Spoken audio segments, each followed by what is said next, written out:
At an antique store in London, a remarkable discovery has been made that has thrown light on the bloody end of the Tsars of Russia and the birth of the Soviet Union. Well, it was a miracle. We were here at Wartski, and in through that very door behind you walked a gentleman. He was the most unassuming, unprepossessing individual, but in his hands he had a sheaf of photographs.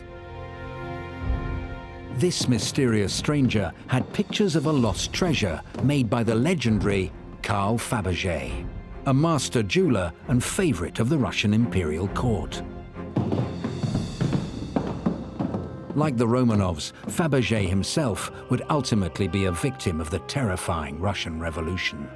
And one of his greatest creations would go missing for a century, having to survive 2 world wars and a precarious trip to America, before pictures of it finally made their way to London. This has been the target of our dreams for so long that I recognized it instantaneously. But of course, as an antique dealer, your first reaction is no. You doubt everything. But looking at the images and then looking at him, it had to be true. 50 Imperial Fabergé eggs are known to have been made. Could one of the missing ones have finally been found? Of course, we couldn't confirm that until we had handled the object itself.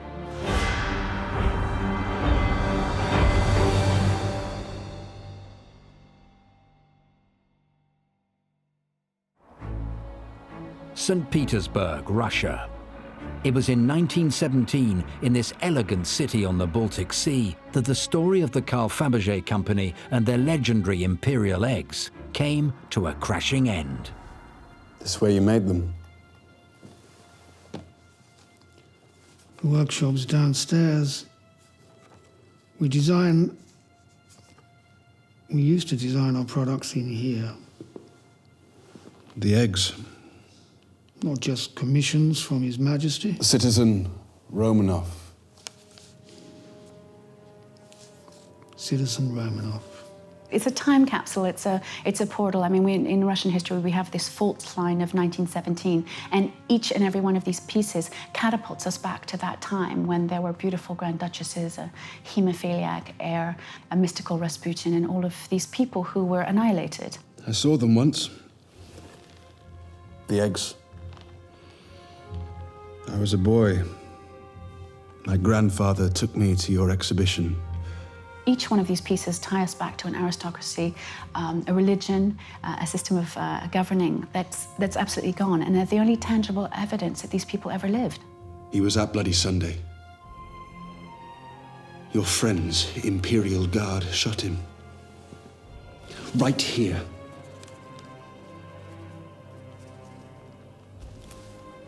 He was just an old man. I wish I'd smashed the eggs when I'd had the chance. So how had it all gone so horribly wrong for Fabergé and the aristocracy that adored him? And just what happened to the Fabergé eggs? The story begins in the same city where it ended, St. Petersburg. The Fabergé family originally came out from France.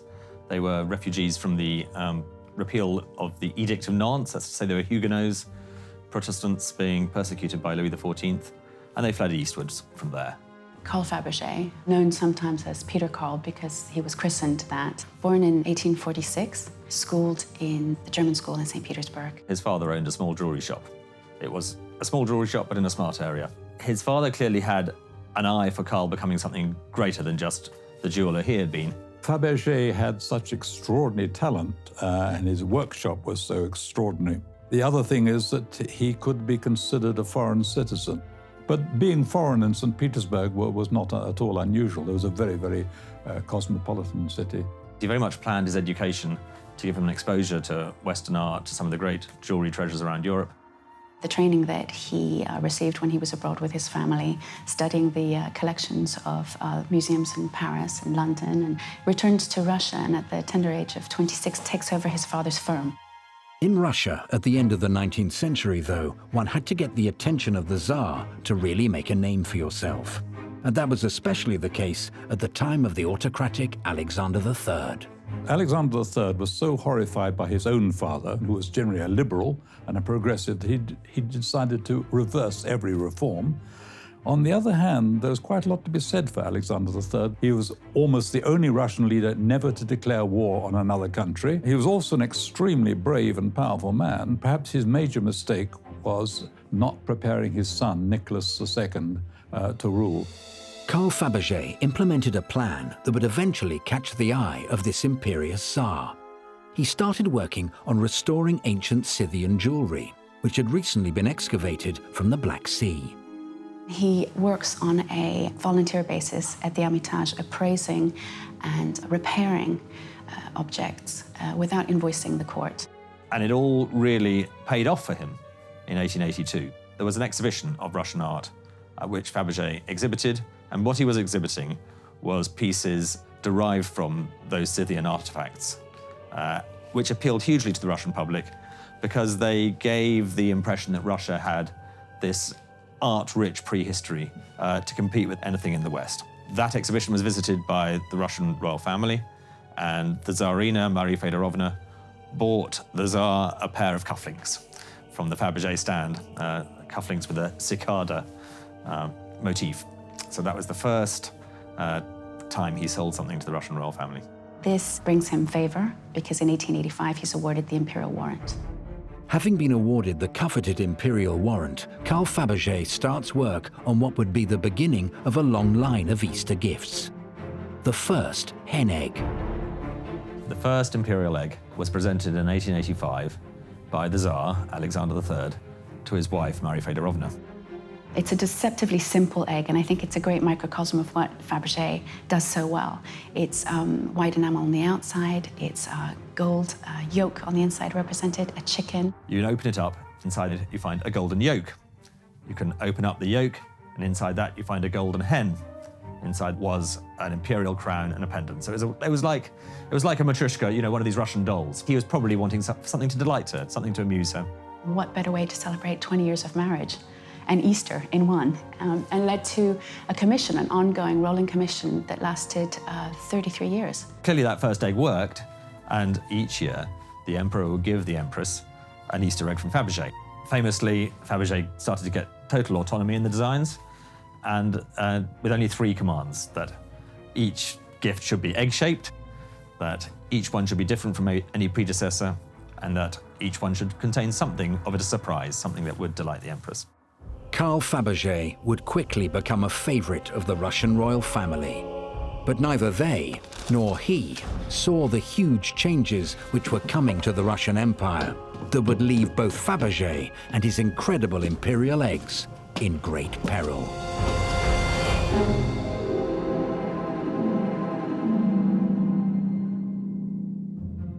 Towards the end of the 19th century, master jeweler Carl Fabergé had become a firm favorite of the Russian Tsar Alexander III and his wife, the Tsarina, Maria Feodorovna. His one-of-a-kind imperial eggs had become a highlight of the Easter celebration.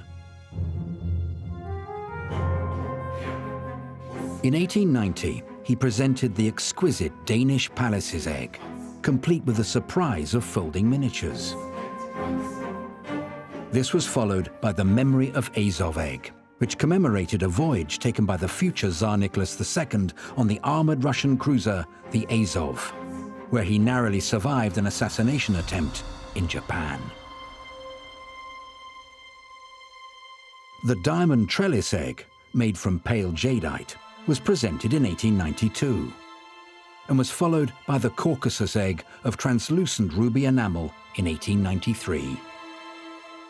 The Renaissance egg of 1894 would prove to be the last presented by Tsar Alexander III to his wife Marie.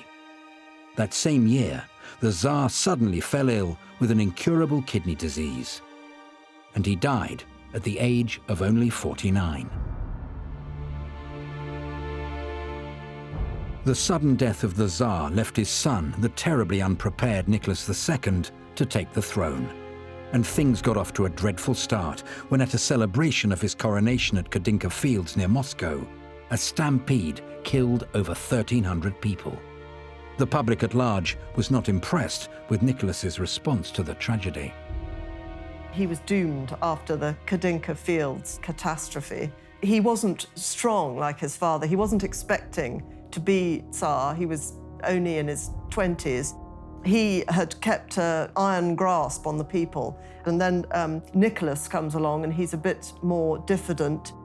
To begin your coronation with a mass death of the population is bad, and then worse still, he should go to a ball at the French embassy on the same day of this disaster.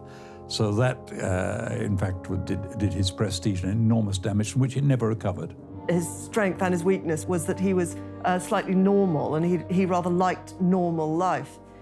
He liked chopping wood, being with his family, and smoking, which he did a lot of the time. Fortunately for Fabergé, though, Nicholas continued the tradition of imperial Easter eggs, and in fact, 2 were now requested each year. One for Nicholas's mother, the now Dowager Empress, and one for the new Tsarina, Alexandra, who unfortunately was just as unpopular as the Tsar. Tsarina Alexandra came from the small German court of Darmstadt, and she was known as the German one. That was a problem for her to get over to start with. Some Russian empresses have overcome this, but she was extremely tactless. She was convinced that Russia should be an absolute monarchy, and she pushed her husband, and she had extremely bad judgment. She didn't enjoy balls and dances. She thought that the Russian aristocracy were very decadent. Meanwhile, the Dowager had been very fun-loving and was very popular. The Tsarina had a hard act to follow, and she didn't really manage. The first pair of eggs given was in 1895, when Tsarina Alexandra received the rosebud egg and the Dowager received the blue serpent clock egg. This egg would eventually end up in Monaco, where it became a treasured possession of Princess Grace. Queen Elizabeth and Prince Philip take the royal drive along this superb course. Princess Grace and Prince Rainier are guests. 3 other eggs also ended up in royal possession, becoming the property of Queen Elizabeth II. The colonnade egg, the basket of flowers egg, and the stunning mosaic egg. It seems that Fabergé has always been a favorite of royalty right from the days of his very first royal client, the Dowager Empress Maria Feodorovna. Christ is risen. He is risen indeed. You look well, Master Jeweller. I persevere, Your Majesty. Yes. You are a wonderful reminder to the court that our generation is not past quite yet. We persevere indeed.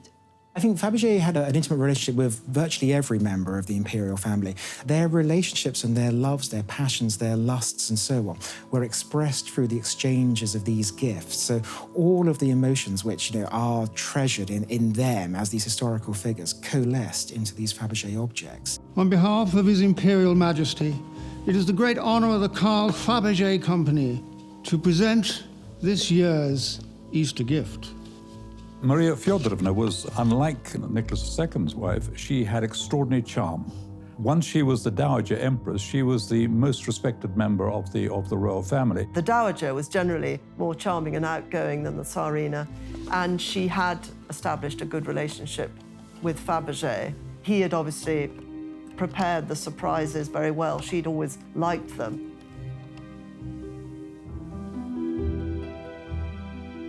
Maria Feodorovna, she was essentially the same age as him. She was his original client. She received those original eggs. And there are certainly letters from her, for example, to her sister, who was our own Queen Alexandra here in the UK, in which she said, Fabergé brought the most wonderful egg. I told him you were a genius. Clearly, she liked him. I hope Your Majesty is pleased. My dear, dear Fabergé, you truly are an unparalleled genius. Fabergé's connection with the imperial family was the ultimate cachet, and his workshop was soon producing an array of items for other European aristocratic families. He even opened up an international store in London. That idea of a feudal society, if it was the fascination of the court, it quickly became the fascination of every level of society. The aristocracy, the traders, the bankers, the entrepreneurs, they would all want to participate in that royal fascination. And it wasn't just in Russia. In England, exactly the same thing happened. Fashions such as cigarette smoking came to the fore. Fabergé responded very quickly to this with cigarette cases. When you open this, you have not only the case itself, And the characteristic thumb piece here, it opens to reveal a signature and a date. So this is when a cigarette case is not only a cigarette case, but it's a case that's been purchased by a Grand Duchess as a gift. Fabergé is a Russian company, and they were made in Russia, and they are quintessentially Russian. It does have a distinct English flavour, and I think there is perhaps more Fabergé within a mile radius of where we're stood now than there is in the entirety of Russia and America put together. Essentially, the London shop was started on the back of commissions or requests for objects from the British royal family, and the British royal family had learnt to love Fabergé because of the relationship between Maria Feodorovna and Alexandra. Edward VII and then Queen Alexandra, the sister of Maria Feodorovna, they were also fascinated by Fabergé, and as a consequence, English society became fascinated by Fabergé. There's a famous story of, I think he was by then Edward VII, being given a present by a friend, saying, actually, I don't particularly want this. If you want to buy me something, go down to Fabergé's shop and look at what he's got. Although the 50 imperial eggs are undoubtedly the most desired today, Fabergé did make other Easter eggs for paying customers, including the wealthy Kelch family. If you were a Russian lady of some stature, you would have chains of miniature Fabergé eggs, and then there were eggs in between that were given the size of hen's eggs, and there were various types, which are all marvellous, and they're all wonderful. The problem with making stuff for the Russian royal family was the bureaucracy he had to deal with. He did find it more congenial making objects for the newly emerging middle classes, or very rich middle classes, I should say. Two very prominent European families who commissioned works from Fabergé were the Rothschilds and the Nobels, for whom the Nobel ice egg was made. They were happy to spend what it required, happy to give him carte blanche, and to take what he made for them. And he made some fabulous objects for them. Fabergé made 2 eggs every year during Nicholas II's reign, with the exceptions of 1904 and 1905, when no eggs were presented. During this period, Russia suffered a disastrous defeat in the Russo-Japanese War. 1905 was an especially bad year, with the Bloody Sunday Massacre being carried out in St. Petersburg and the eventually unsuccessful 1905 Revolution. Work on the eggs resumed in 1906 with the Swan egg, with its automaton miniature. Carl Fabergé had brought his son Agathon into the company, which now had over 500 employees. Nephrite exterior, watercolour miniatures of the children.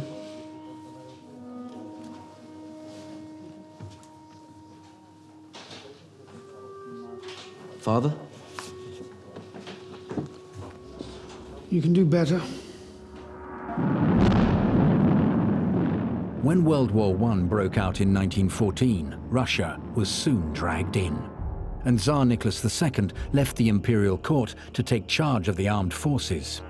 In response, Carl Fabergé made what would turn out to be his last Easter gift, the steel military egg. Presented to the Tsarina Alexandra, it contained a surprise of her husband and son commanding the Russian army. But Nicholas II was never suited to being a military leader, and Russia was grossly unprepared for the war effort. Once the Germans came to the help of the Austro-Hungarians and pushed the Russian army back, and the soldiers found they had to go into battle with no boots, no rifle, and were told to take it off the first corpse they found, then the whole thing fell apart. Once housewives came out of their houses banging saucepans because there was no bread, then the Tsar had to go. The imperial family were offered an exile in England, but all the children were ill. They all had measles. And there was also the thought that the situation wasn't as grave as people were making out. So they delayed their departure. George V, who was a cousin of the Tsar, took away his offer. It was considered safer to take them to Siberia. However, the revolutionary Bolshevik forces led by Lenin managed to capture the Tsar, the Tsarina, and their children, and take them to the city of Ekaterinburg, where they came to a grisly end. Nikolai Alexandrovich, in view of your relative's continuing attacks on Soviet Russia, the Ural Executive Committee has ordered that you are to be executed. The reason that they were executed was really because where they were kept in the Urals, the White Army was approaching. And the Reds feared, perhaps justifiably, if the Whites captured them again, they would have something to rally the country around once you got the Tsar back. And I think the panicky execution was not due entirely to sheer brutality, but just to deny the opposition in the Civil War as an important symbolic figure. There's a certain amount of obfuscation about it. I think because perhaps Lenin, at various points, thought it wouldn't be good for him to be named as the killer of the whole family. So there's also a dispute over who gave orders for the Tsar and Tsarina to be killed and who gave orders for the whole family to be killed. Lenin definitely sanctioned it. I mean, the brutality of the revolution, the Civil War, was so horrific that the deaths of the Tsars fit in with the deaths of millions of others who were shot, tortured, drowned, and so on. The murder of the Russian royal family meant that Carl Fabergé's life was hanging in the balance, and his amazing collection of works was in danger of being lost forever, which makes the recent rediscovery of one of his imperial eggs all the more miraculous.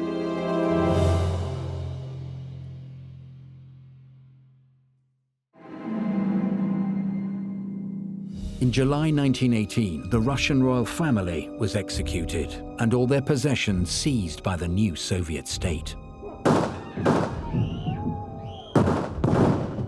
Carl Fabergé, very much a part of the now extinct Imperial Russia, was in danger of meeting a similar end. I saw them once.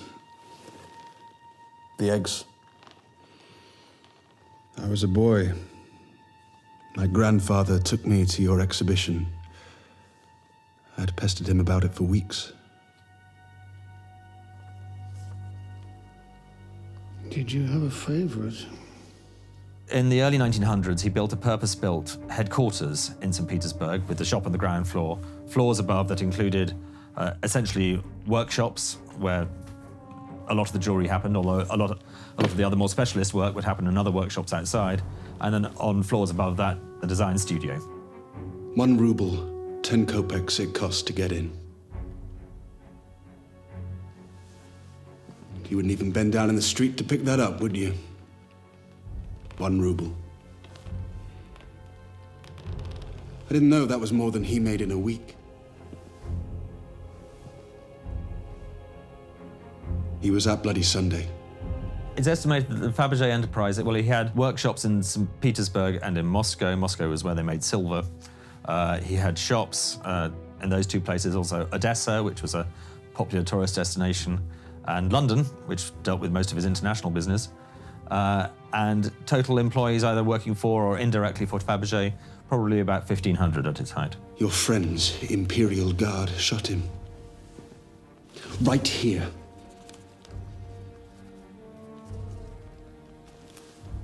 He was just an old man.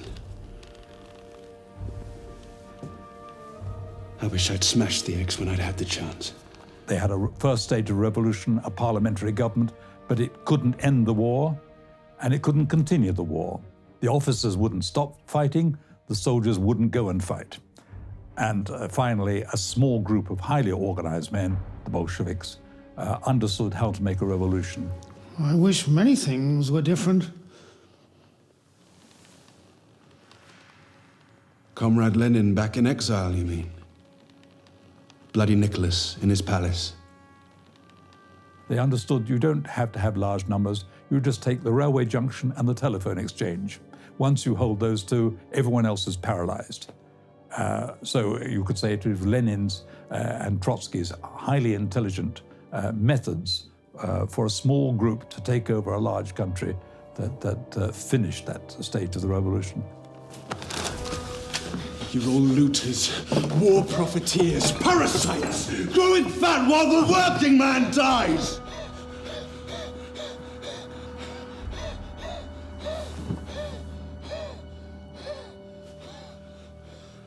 But you don't make the world anymore.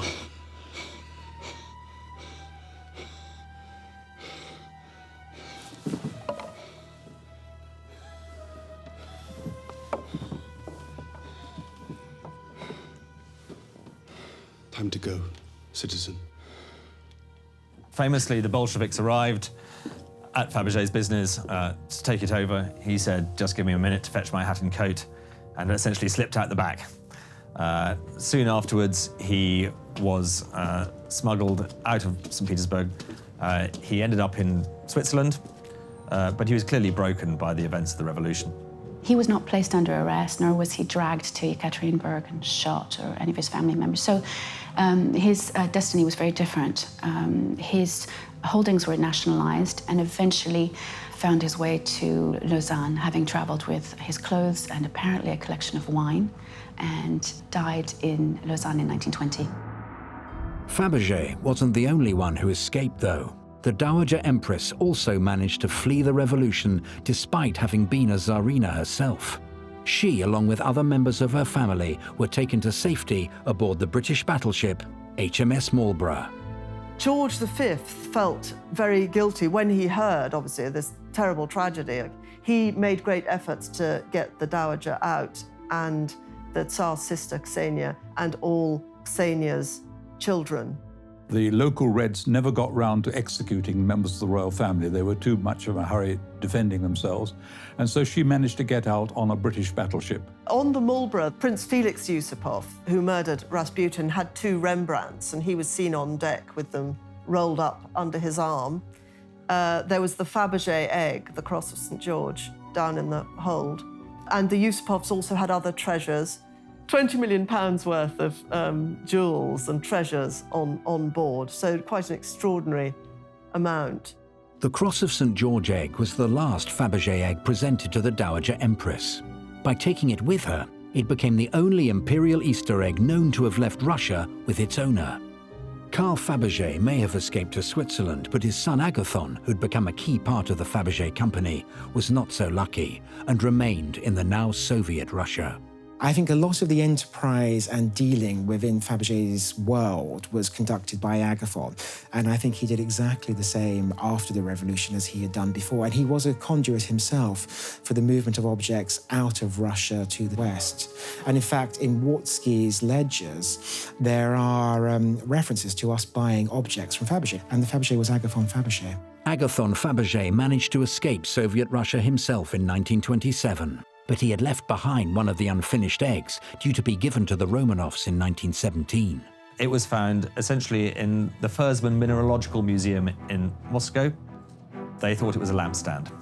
It is actually an egg-shaped bit of polished blue glass on a funny sort of cloud-shaped bit of other glass. They now know, in fact, that that was going to be the egg for Alexandra Feodorovna. The story of the Blue Tsarevich constellation egg reveals the precarious times that faced the imperial treasures after the Russian Revolution.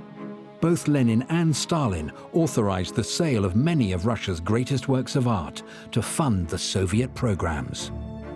The revolution brought the Bolsheviks to power.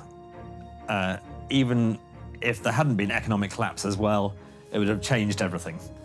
Economic collapse as well just made it all even worse. There was so much Russian art, and you could argue that, in fact, Russia had plundered all of Europe in the 18th century. Catherine the Great got an enormous amount of stuff from impoverished English collectors and aristocrats. One of Lenin's famous commands was loot the looters. That is to say, all these people have been living the life of Riley for the last 50, 100, 300 years. It is now our turn to loot them. Despite the looting, the smashing, the rotting away, there's still the Hermitage Gallery in St. Petersburg can only display a tiny fraction of what it has. Countless works of art were sold abroad, including the Fabergé eggs, and their buyers were a very mysterious bunch. They included Emanuel Snowman of Wartski and Armand Hammer of Occidental Petroleum. Armand Hammer is a fascinating character, and he was almost the Joseph Devine of his day. Multi-millionaire capitalist who alleges that he is in fact a communist, and then goes over and makes big deals with Lenin. He was not a communist, he was a capitalist through and through. He organized trunk shows through department stores across America and catered to the way that women bought things. and made Fabergé pieces accessible to the American public. Ultimately, he became the agent for the sale of Russian works of art, primarily, almost solely, to America. And so he was the conduit from Russia to America, whilst Emanuel Snowman was a conduit from Russia to Western Europe. A king's ransom in art jewels, gems from the collection of the late Tsar of Russia on exhibition. Treasure worth many millions procured from the Soviet government after the revolution. Armand Hammer and Emanuel Snowman were two of the major figures who had facilitated the movement of Fabergé eggs to the West. But one man who wanted to gather them for himself was Malcolm Forbes of Forbes magazine. He went on a spending spree. Malcolm Forbes was a relative latecomer. Forbes was possessed by a collecting mania. He was an obsessive collector. I suppose the great thing about Fabergé eggs is there are only, 50 imperial ones and another 16. So you could actually get the lot. It was one of those things where you could find you had the complete stamp collection. In a span of 2 decades, Malcolm Forbes managed to get his hands on 9 Imperial Fabergé eggs in total. His ambition was always to have more Easter eggs than the Kremlin. He never quite got there, but he got very close. While most of the Imperial Fabergé eggs were sold abroad for foreign currency, 10 did remain in the Kremlin armory and have never left the country. And one of the great sort of stories and unknowns of these eggs is that we know exactly where they were in Soviet times, we know where they were in imperial times, and we really know where they were once they'd emerged in the West. The skullduggery and the mischief of those original and first transactions, we don't know. And so I feel as though there are wonderfully sort of untold stories there involving these sort of ravenous dealers and sort of mischievous individuals. Malcolm Forbes' determination to collect as many Fabergé eggs as he could helped shoot up the price of these one-of-a-kind treasures. When the winter egg went on sale in 2002, it was bought by a Qatari bidder for $8.7 million. All done at $8,700,000. Maria, your bidder at $8 million. My favourite egg is one that was given to Maria Feodorovna in 1913. And that's one of the most striking things about it, is here we are, almost 30 years after that first egg, and you're still getting wonderful creativity. It looks like you're looking through a winter fog as you look through the egg. It's sitting on more carved rock crystal, which is polished so much that it looks like melting ice. And then within the egg, so you can see it through a winter fog, or open the egg and lift it out, is a little basket of enamel flowers of spring anemones. So you've got a wonderful symbolism there of spring seen through winter. In 2004, though, Malcolm Forbes' collection of Fabergé eggs would make their way back home to St. Petersburg when they were purchased by the Russian oligarch Victor Vekselberg. Vekselberg, I think, spent something like $100 million getting quite a large number of eggs back. They've gone back to the Fabergé Museum in St. Petersburg, which actually is a fabulous destination for them. Whatever the mechanism of why they got there, where they have ended up is the perfect home for them. For the longest time, 42 Imperial Fabergé eggs were known to have survived the Russian Revolution, with just 8 remaining lost. But then, out of the blue, an American man arrived at Wartski in London with evidence that one of those eggs had been found.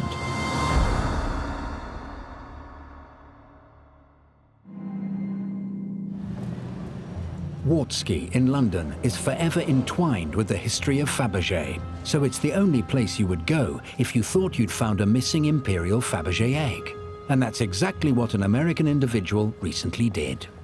In walked a gentleman, and he was the most unassuming, unprepossessing individual. He was wearing a plaid American shirt, the quintessential red plaid American shirt, jeans. He asked me by name, and when I came up, he couldn't actually speak to me. His mouth was dry with fear. There was a sort of like a sort of inability to communicate.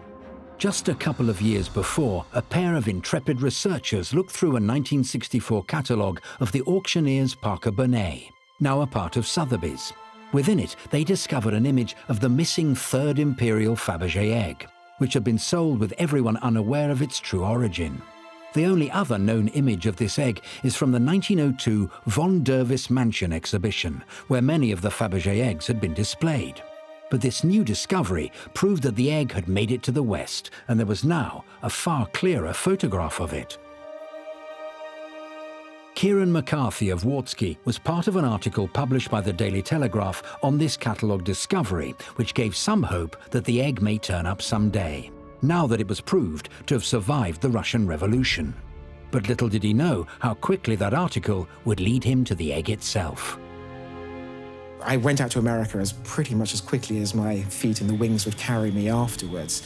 We travelled a long way to a very remote part, and I walked into the kitchen of this house, which is 1,000,000 miles from Imperial St. Petersburg, and sat on a kitchen counter. There was a cupcake, and next to it, the missing Easter egg. A Google search had proved key in bringing owner and expert together. He had no idea whatsoever that it was Fabergé. He had no concept that this was a missing imperial egg. And so he typed into Google, of all things, he typed Vacheron Constantin and egg. What came up was all of the art historical research which I and Wartski had been involved in surrounding this egg. And so, although the miracle of him walking through our door one day was a miracle, the actual link and the reason why he walked through our door was that research. It proves that these eggs are out there to find. You know, there were 50 eggs. Some of them were destroyed or melted down or disappeared. And we had thought that 8 were missing, and until recently that was the case. And then this third egg appeared. Well, the egg displays every wonder of Fabergé's work. The first is, it's a very simple construction. It's a reeded gold egg, but the simplicity belies how difficult it is to make. Each one of these reeds is formed by hand by a craftsman at a workbench. They taper at the same rate to an exact point, both at the bottom and at the top. And when you press the diamond at the front, it opens to reveal the watch by Vacheron Constantin. And this scrolling around the bezel of the aperture where it's there is found on many of them. It's the identical engravings on the cradle with garland's egg. And so you begin to see these little sort of hints of what Fabergé has done before and of how Fabergé's craftsmen worked. And another aspect is when you flip the watch up, it sits, which is a beautiful little piece of design which actually allows it to work as not just an Easter egg, but as a clock. And where you really see the absolute tour de force of goldsmithing is not so much in the simple egg, but in the far more elaborate stand. 4 coloured gold roses, and roses are an emblem of love. And so the Tsar and the Tsarina, when they saw this, would know that it was an expression of love. And then the lion paw feet, they're beautifully finished on top, and they are slightly stylized, but very sort of endearing lion's paws. But when you turn it over and look at the base, the pads and the underside of the feet are as beautifully represented. And of course, the Tsarina would never have seen that because it would have sat like that. This is one of the most sophisticated pieces of goldsmithing from Fabergé's or anybody else's hands that has ever been created, and it would have been a gift appropriate for a Tsar. But what of the 7 Imperial Fabergé eggs that are still missing? Well, one of them is called the cherub with chariot egg, and it could be seen in the same photograph from the 1902 von Dervis exhibition that featured the 3rd Imperial Egg. Sitting sneakily behind the Caucasus egg, you can see the wheel of the cherub with chariot egg, and can catch a glimpse of it in the reflection of the glass casing. This artist's interpretation shows what the egg could look like if you happen to notice another £20 million treasure at an antique store. But this isn't the only Fabergé egg of which we have but a faint glimpse. The 5th egg in the series is known as the Nécessaire egg, and it featured at a 1949 exhibition of Fabergé eggs in London. London and a Regent Street jeweller's becomes the setting for an exhibition of the work of Carl Fabergé, that great craftsman of Tsarist Russia. His son, Eugène Fabergé, holds one of the jewel-studded enamel and gold Easter eggs made for the last empress as a gift from the Tsar. Kieran McCarthy, who was instrumental in finding the 3rd Fabergé egg, has also brought us closer to uncovering this one when he found an image of it in the back of a photograph taken at the exhibition. That's one of the most frustrating sort of events in my life. Wartski is an Edwardian company, and our ledgers are arranged that on the left-hand side it shows what the object is. And I looked across where we have the name of the buyer, the address of the buyer, and how much they paid. So I thought, if Mr. Bloggs lives at 4 Bloggs Square, I can go knock on 4 Bloggs Square and find the egg within. But I look across, and it said a stranger. And Wartski's discretion, as it is with this egg, we cannot reveal who bought or sold this egg, and there is no way of telling where it went. The exquisite work of the man who was court jeweler and goldsmith to Russia's royal house still mirrors the splendor of an age that is no more. Although the Nécessaire egg featured at this exhibition, it was not known at the time to be the 5th Imperial Easter egg. The Nécessaire egg was never recognized as an Imperial Fabergé egg, but importantly, it was recognized as a Fabergé egg. So this egg here was never known to be Fabergé, and so because of that, it was never likely to be saved because it was Fabergé, and as a result, this danced on the precipice of the melting pot over and over again. It was sold to almost certainly an English customer, and it was only in 1952, so it is likely to have survived, and that one I feel in my instinct has survived. Of the 5 eggs where we've got no trace of them coming to the West, it's possible that they'll emerge one day. It's equally possible that they were destroyed in the whole chaos around the Revolution. Despite the slim chances of discovery, there are photos of 2 of these 5 most elusive Fabergé eggs: the 1909 Alexander III commemorative egg and the 1903 Royal Danish egg. Oddly, we also have the surprise of the 1897 mauve egg, but not the egg itself. The missing Royal Danish egg is the intriguing one, though, as it was presented to the Dowager Empress whilst she was away at her original home of Copenhagen in 1903. It's not known for sure if she ever brought the egg back to Russia, so it may be the case that something is amiss in the state of Denmark. You just never know, and that's partly the mystery of them. And I think that's why this particular egg is so significant, because it is one of the missing ones. Well, it seems possible that it might be there. She wasn't very keen to pass anything on when she was alive, and she used to say, "You can have my treasure when I'm dead." So, yeah, it could be, yes. When you know the history, it becomes rather blasé. You know, oh, I know that one, I've seen it there, it was exhibited there, and it went there, and they paid so much, and they did this. It's the ones you don't know about that actually excite the mind and the fascination. All 7 of the missing eggs are ones that were presented to the Dowager Empress Maria Feodorovna. It's known that she escaped Russia on the HMS Marlborough with the Cross of St. George egg on board.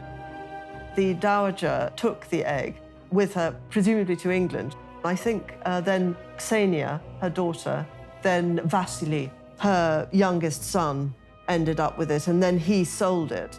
But there's no reason why this should have been the only egg she took with her. It's possible she packed up the Empire Nephrite egg and mauve egg, or any other of the missing ones, such as the second hen egg with sapphire pendant. These are the only 3 eggs left, of which we have no images. But that doesn't mean they're not out there.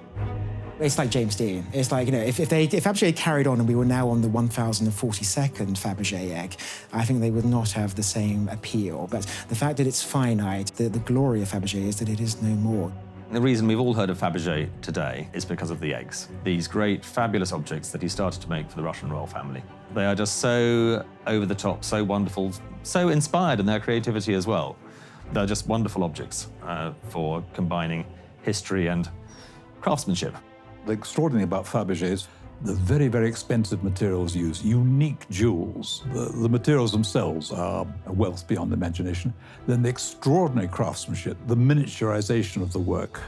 It's an Oriental type of work. It's very, very Iranian, Indian in its use of jewelry, its intricacy. Fabergé eggs sort of encapsulate the romance of the story. So much care gone into them.